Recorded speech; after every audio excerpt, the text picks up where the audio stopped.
নমস্কার, welcome to astro control. আজকের বিষয় বৃশ্চিক রাশির অধিপতি মানে অষ্টমপতি ও একাদশপতির অধিপতি বুধদেব। বুধদেবের তুলায় গোচর, তুলা রাশিতে প্রবেশ করে বুধদেব কি ফল দেবেন বৃশ্চিক রাশির জন্য আজকে সেটা নিয়ে আলোচনা করব। তো আজকে কত অক্টোবর? 8। আর বুধ যাবে 10ই অক্টোবর তুলা রাশিতে মঙ্গলের চিত্রা নক্ষত্রে। তাহলে লগ্নপতির নক্ষত্রে থাকবে বুধ। কতদিন? 10 থেকে 14 অক্টোবর 5 দিন থাকবেন চিত্রা নক্ষত্রে, মঙ্গলের নক্ষত্র চিত্রায়, কিন্তু রাশি পাবে সেই তুলা। আর ওই 5 দিন বুধ শুক্রের সঙ্গে, 5 দিন নয়, 3-4 দিন, কারণ 14 অক্টোবর শুক্র আবার বৃশ্চিকে চলে যাবেন। তো এই 4 দিন শুক্রের সঙ্গে বুধের সহাবস্থান হবে, একটা 4 দিনের লক্ষ্মী যোগ তৈরি হবে। এটা 1 নম্বর ভালো দিক। 2 নম্বর, তো অষ্টমপতি ওর একাদশপতি দুজন পতি হয়ে যাচ্ছে দ্বাদশে। তাহলে অষ্টম ভাবটা ওই যে হঠাৎ কিছু ঘটে যাওয়া এবং দুস্থান, দুর্ঘটনা, মৃত্যু, পাপ, খরচ, এই সমস্ত কিছু। আবার কিছু হঠাৎ প্রাপ্তি, হঠাৎ ভালো কিছু ঘটে যাওয়ার ভাব। আর ওদিকে একাদশ মানে শুধু লাভের লাভ, অর্থ লাভ, ধনলাভ, এই সমস্ত কিছু লাভের ঘর। আবার দ্বাদশ ভাবটা কিসে? না খরচার ভাব, খরচা, ব্যয় হতে পারে, ওখান থেকে কোনো খারাপ কিছু হতে পারে, অর্থাৎ মামলা মোকদ্দমা, আইন এবং টাকা সংক্রান্ত ব্যাপারে সমস্যা হতে পারে। তো এই সমস্ত ঘটনা ঘটতে পারে। এছাড়াও তো এটা তো আমি খারাপ দিকটা বলছি, ভালো দিক তো আছেই। প্রত্যেকটা গোচর, প্রত্যেকটা রাশিতে এবং প্রত্যেকটা গ্রহ ভালো এবং মন্দ দুটো ফলই দেয়, তাই ঘাবড়াবার কিছু নেই। আমি আস্তে আস্তে সব বলছি। এরপরে আবার বলছি, সব থেকে যেটা পজিটিভ ব্যাপার হলো সেটা হলো যে বুধের ওপরে কোনো গ্রহের দৃষ্টি থাকবে না। বুধ একাই স্বতন্ত্রভাবে থাকবেন তুলা রাশিতে দ্বাদশভাবে। বুধের ওপরে কোনো দৃষ্টি থাকবে না, কোনো গ্রহের দৃষ্টি থাকবে না। না শনি, না গুরুদেব, না মঙ্গল, না রবি, না কেতু, কেতু দৃষ্টি থাকেই না, রাহু, এবং না শুক্রদেব, না চন্দ্র। তো এই চন্দ্রের দৃষ্টিটা থাকবে, সেটা সপ্তম দৃষ্টি। মাঝে মাঝে ওই 2-2.5 দিনের মধ্যে যখন চন্দ্র মেসে যাবে, সেই মাত্র 2 দিনের জন্য থাকবে। সেটা খুব সাময়িক একটা ব্যাপার, মামুলি একটা খুব সাধারণ ঘটনা, তার প্রভাব খুব বেশি পড়বে না। তবে আরেকটা কথা বলি, যে যখন চন্দ্র বুধকে দৃষ্টি দেবে, যেহেতু বৃশ্চিক রাশির ভাগ্যপতি ওটা চন্দ্র, তো চন্দ্র আবার মনেরও কারক, তাই মন আর এই যে বুধকে যদি ধরে নিই যে উপস্থিত বুদ্ধি বা ব্রেন, তাহলে ব্রেন আর মনের মধ্যে ওই সময়কালীন, অর্থাৎ যখন মেসে যাবে চন্দ্র, সেটা আমি সাপ্তাহিক রাশিফলে উল্লেখ করে দেবো যে এই কটা দিন এরকম চলতে পারে।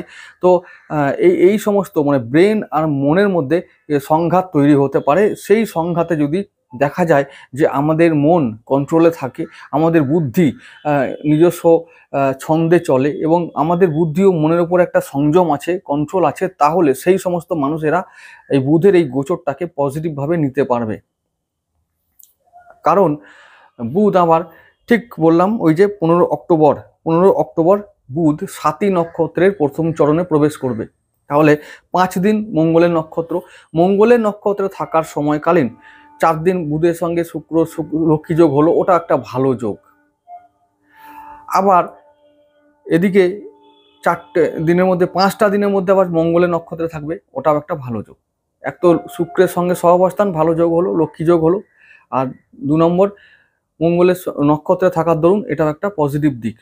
কিরকম ভাবে? যে মঙ্গলের নক্ষত্র মানে বৃশ্চিক রাশির অধিপতির নক্ষত্রে থাকার দরুন বুধ কিন্তু মঙ্গলের আন্ডারে চলবে, অর্থাৎ বুধ মঙ্গলের আন্ডারে চলবে মানে আন্ডারে থাকবে। এখন বৃশ্চিক রাশির মানুষেরা তখন কি করবে না, সমস্ত শক্তি দিয়ে, নিজের সমস্ত যোগ্যতা দিয়ে, বুদ্ধিকে প্রয়োগ করে কিছু অর্থ ইনকাম করতে পারবে, এবং এই অর্থ ইনকামের পথটা হবে হঠাৎ করে কিছু, এবং অনেক দূর থেকে কিছু, দূর মাধ্যম থেকে কিছু, অদৃশ্য মাধ্যম থেকে কিছু। কারণ দ্বাদশ ভাবটাই হলো ওই যে বললাম বিদেশ, নতুন কোনো সম্ভাবনা, আর তারপর হচ্ছে যে অনলাইন, এই সমস্ত ব্যাপার। আর অষ্টমপতি যেহেতু দ্বাদশে, তাহলে বিপরীতে রাজযোগ তৈরি করছে। অষ্টম, দ্বাদশ এবং ষষ্ঠ, এই 6, 8, 12 কানেকশন তৈরি হচ্ছে, যেগুলোকে আমরা দুস্থান বলে বিবেচনা করি। দুস্থান কেন? এই 6, 8, 12 এগুলো না খারাপ ফল দেয়, অর্থাৎ মানুষের খারাপ দিকগুলোকে তুলে ধরে আনে। এই যেমন ষষ্ঠ ভাবটা, বুধ যখন তুলায় থাকবে, বুধের সপ্তম দৃষ্টি পড়বে মেষ রাশিতে। মেষ রাশি বুধের সপ্তম দৃষ্টি পড়ার দরুন, তাহলে মেষ রাশিটা তো বৃশ্চিক রাশির ষষ্ঠ ভাব, 6 নম্বর ভাব, 6 নম্বর ঘর। 6 নম্বরটা কিসের ঘর? ওটা হচ্ছে ঋণ, শত্রু, রোগ, এই সমস্ত মানে খারাপ ব্যাপারগুলোই কিন্তু ওই ঘর থেকে আমরা বিবেচনা করি।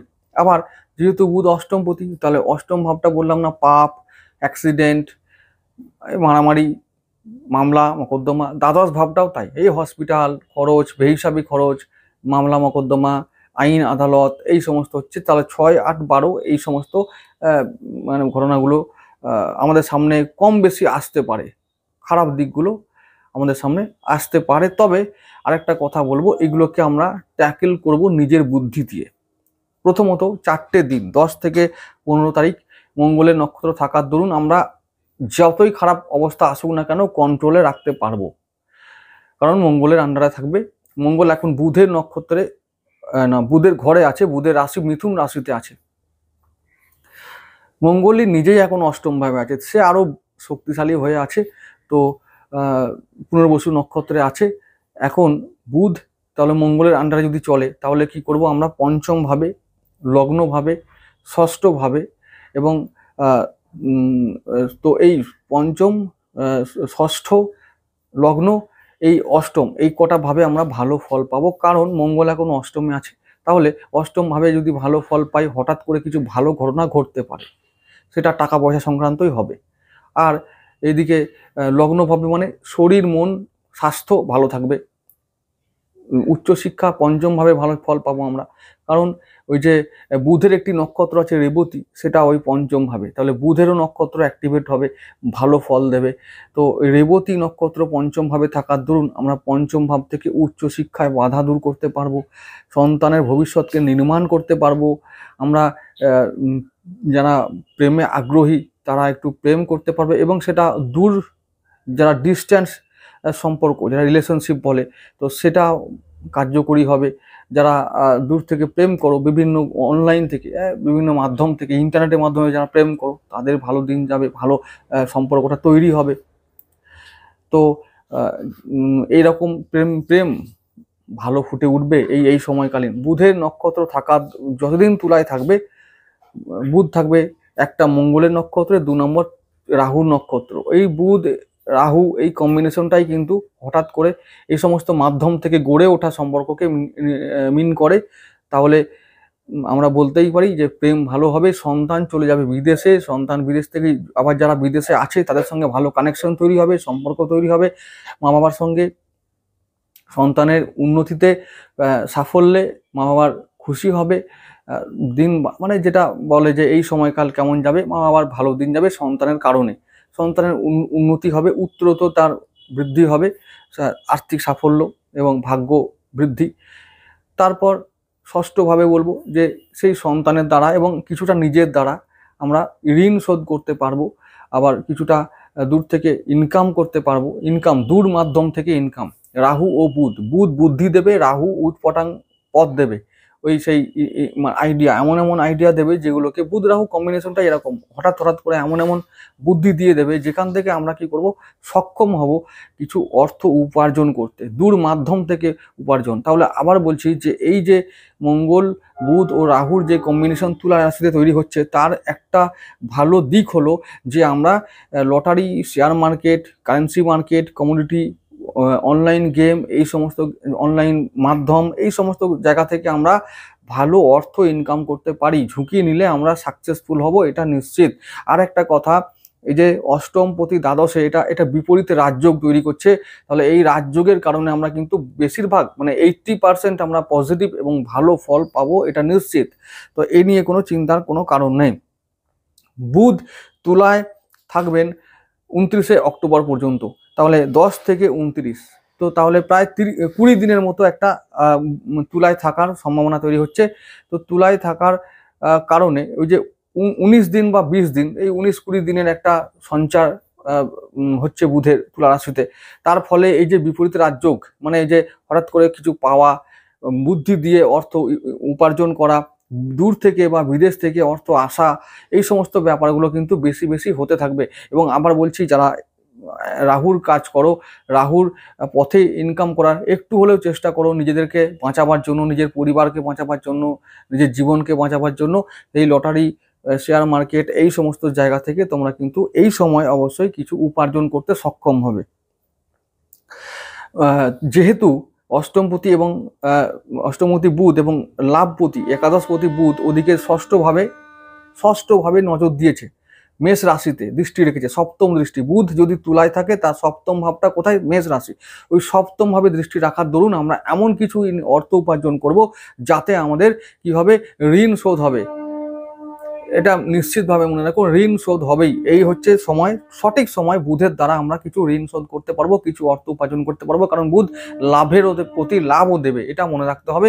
একবারে নিরাশ করবে না, হতাশ করবে না, কোনো না কোনোভাবে সে কিছু দিয়ে যাবে এই দিন 20-র মধ্যে, একবারে নিশ্চিত।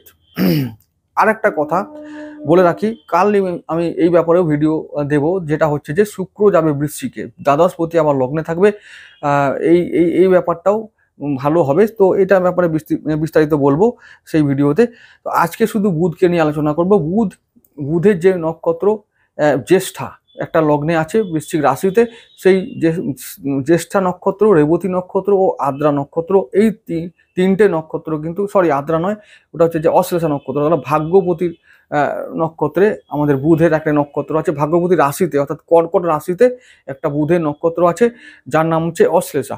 তাহলে এই 1, 5 আর এদিকে 9, এই ত্রিকোণ ভাবের তিনটে নক্ষত্র অ্যাক্টিভেট হবে। মানে ত্রিকোণ ভাবের ত্রিকোণ ভাব হলো শক্তির ভাব। এই এই শক্তি মায়ের পুজোর সময় বুধ যাচ্ছে এমন একটা রাশিতে, যেখানে ওটাকে মা পার্বতীর রাশি বলা হয়, মাতা পার্বতী স্বয়ং। বুধ যাকে লক্ষ্মীপুত্র বলা হয়, তো সেই লক্ষ্মীপুত্র তিনি যাচ্ছেন আমাদের তুলা রাশিতে, মাতা পার্বতীর ঘরে।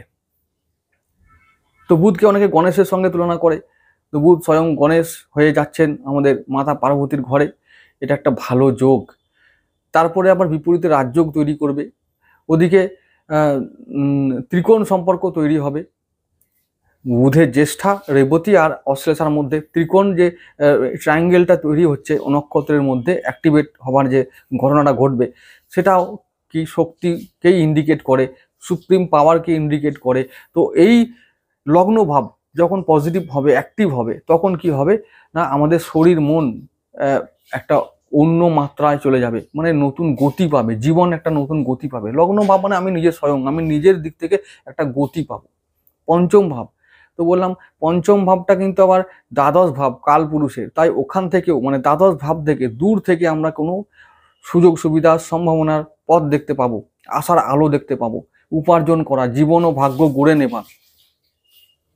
আবার নবম ভাব যেহেতু ভাগ্য ভাব, তাহলে ভাগ্যে আমাদের এমন কিছু গতি আসবে, এই অর্থ ইনকাম করার বা জীবন ও ভাগ্যকে বদলে নেবার সেই গতি, মানে সেই পথ আমরা পাবো, খুব সহজেই পাবো বুধের দ্বারা। এই সময়েই পাবো।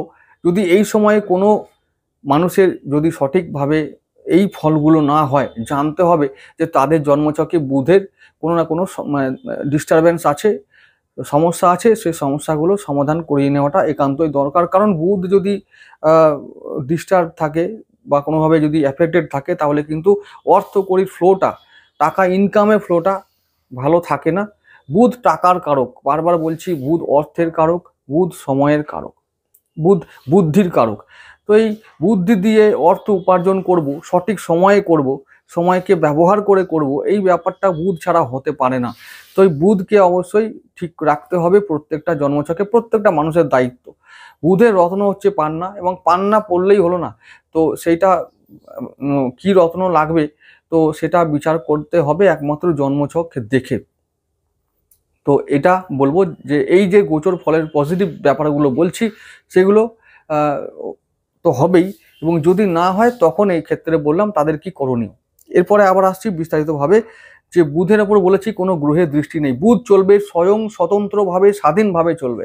তাহলে বুদ্ধি ও টাকার কারক মানে অর্থের কারক যদি গ্রহ যদি নিজের মতন করে চলে, তাহলে কি হবে, ফ্রিলি অর্থ নিজের পথে যাবে আসবে এবং নিজের পথে থাকবে অর্থটা এবং বুদ্ধিটাও। তার মানে কি, নিজের বুদ্ধি দিয়ে সময়কে, নিজেরই সময়কে ব্যবহার করে, সঠিক সদ্ব্যবহার করে, বুদ্ধি দিয়ে নিজেকেই, প্রত্যেকটা বৃশ্চিক রাশির মানুষকে নিজেরই বুদ্ধি ও সময় অর্থ প্রয়োগ করে আরো অর্থ এবং আরো অর্থ তো বটেই, তার সঙ্গে সময় এবং বুদ্ধি বাড়াতে হবে, নিজেকেই করতে হবে। এর বুধকে সাহায্য করার জন্য এখন কোনো গ্রহ নেই।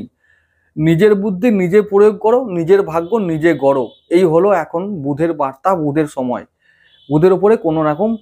তো বুদ্ধি সঠিক প্রয়োগ করলে আমরা পাবো কিছু, একেবারে নিশ্চিত, এটা নিশ্চিত। তো এবারে আরেকটা কথা যেটা বলার আছে, বুধ থাকবে রাহুর নক্ষত্রে, 7ই নক্ষত্রে থাকবে ঠিক ওই 15 অক্টোবর থেকে।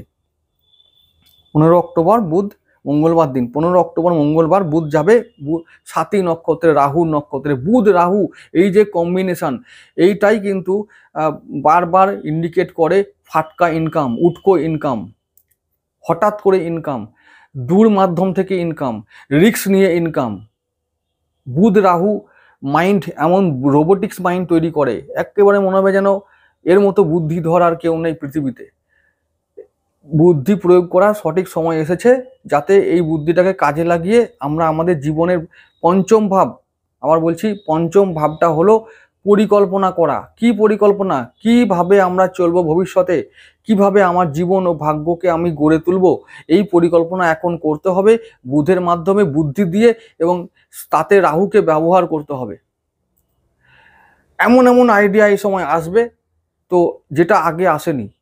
মনে হবে, হতেই পারে অনেকের জীবনে এরকম ঘটবে যে এই বুদ্ধিটা যদি আগে আসতো তাহলে আমি হয়তো জীবনে আরো বড় কিছু হতে পারতাম, বা অন্য উচ্চতায় চলে যেতে পারতাম, বা অন্য জীবন অন্যরকম হতো জীবনটা। এই বুদ্ধিটা এবার আসবে, এই সম্ভাবনাগুলো এখন তৈরি হবে। এবারে কেমনভাবে তোমাদের জীবনে তোমরা কেমনভাবে কাজে লাগাবে সেটা সম্পূর্ণ তোমাদের ব্যাপার। কারণ আবার বলছি, বুধকে সাহায্য করার মতন কেউ নেই, বুধ নিজেকেই সাহায্য করবে। এবং নিজে মানে হলো আমি নিজের লগ্ন, লগ্ন মানে আমি নিজের দ্বারা, নিজের বুদ্ধি দ্বারা, অর্থ ও সময় দ্বারা আমার ভাগ্যকে গড়ে নেব এবং লাভকে ছিনিয়ে নেব। যেহেতু বুধ লাভের প্রতি, একাদশ প্রতি এবং অষ্টম প্রতি, তো ক্রাইসিস তো দেবেই। প্রথম দিকে বুধ ক্রাইসিস দিতে পারে, বিশেষ করে রাহুর নক্ষত্রে থাকার দরুন তখনও কিন্তু ক্রাইসিস হবে, কিসের, অর্থের দিক থেকে। কিন্তু আবার বলছি, ক্রাইসিস আসা মানে হতাশ হওয়া নয়, রাস্তা বন্ধ হয়ে যাওয়া নয়, আবার খুলবে। ওই ক্রাইসিসকে যদি আমরা ম্যানেজ করি, কোনোভাবে যদি আমরা সলিউশন বার করি, তাহলে কিন্তু আমরা সফল হব অর্জন করারও, লাভ করারও, এটাও যেন মনে থাকে। এবং তাই বলছি, বুধের এই তুলা রাশিতে গোচর বিপরীত রাজযোগ তৈরি করবে এবং পজিটিভ ফল বেশিরভাগ দেবে। তো 80% পজিটিভ আর 20% নেগেটিভ। 80% পজিটিভ হবে এটা আমি বলতে পারি। তাই বলবো যে বুধের এই গোচর বৃশ্চিক রাশির জন্য একটা শুভ গোচর, শুভ ফলাফল আনবে। তোমাদের হতাশ হওয়ার কোনো কারণ নেই, তোমরা লেগে পড়ো, বুধের প্রতিকার করো। যদি কোনো সমস্যা থাকে তো তাহলে দেখবে সঠিক দিন আগামী দিনে আসছে বুধের দ্বারা। আজকে এটুকু থাক বন্ধুরা।